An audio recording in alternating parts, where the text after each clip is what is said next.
pressure area na minomonitor natin ay huling namataan sa layong 790 kilometers east-northeast of Basco, Batanes. Nananatiling mababa yung tsansa nito na maging bagyo, ngunit yung trough or yung extension nito ngayong araw ay magdudulot pa rin ng mga pagulan sa ilang bahagi ng Northern Luzon. Samantala, ang southwest monsoon o habagat naman natin ay umiiral sa bahagi ng Southern Luzon, Visayas at Mindanao, kung saan ngayong araw ay makakaranas din ng maulap na kalangitan ang ilang bahagi ng Southern Luzon at Visayas at Mindanao at magiging mataas din yung mga tsansa ng mga pagulan, pagkidlat at pagkulog dulot nga yan ng habagat.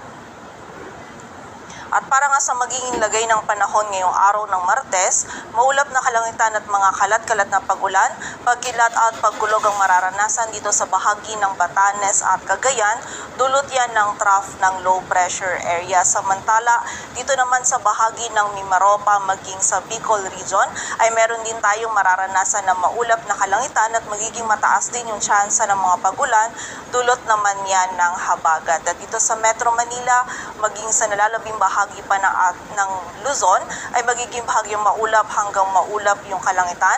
Meron pa rin tayong tsansa ng mga isolated na mga pagulan, pagkidlat at pagkulog dulot yan ng mga localized thunderstorms. Kaya wag pa rin po natin kalilimutan yung mga pananggalang natin dito sa mga biglaang pagulan na ito. And also ang ating mga regional offices ay nagpapalabas din ng mga thunderstorm advisories or mga babala ukol sa mga pagulan na ito. Agwat ng temperatura dito sa Metro